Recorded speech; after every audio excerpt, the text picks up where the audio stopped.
யாவரோடும் சமாதானமாயிருங்கள். 2026 போக போகிறீர்கள். யாவரோடும் சமாதானமாயிருங்கள். பரிசுத்தம் உள்ளவர்களாயிருங்கள்.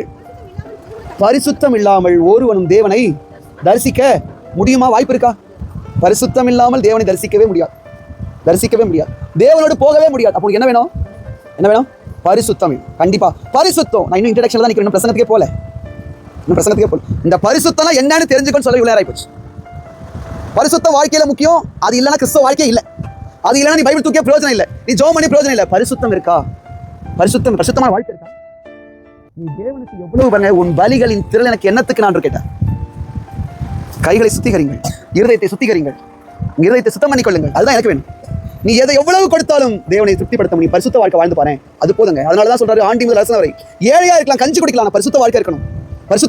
உன்கிட்ட உன் வாழ்க்கையில பரிசுத்தம் இருக்கணும். டிராவல் பண்றியா, வெளிநாட்டுக்கு போறியா, எங்கேயோ போறியா, போ. எங்க போனாலும் நீ பரிசுத்தருடைய பிள்ளைன்றதை மாத்திரம் மறந்துடாது. நீங்க வயசானவங்களா இருங்க, வயசு சின்னவங்களா இருங்க, குழந்தையா இருங்க, நீ பரிசுத்த தேவனுடைய பிள்ளை. என்ன பேசிட்டு இருக்க? கெட்ட வார்த்தை பேசுறியா? ரெண்டகம் பேசுறியா? கலகம் பண்றியா?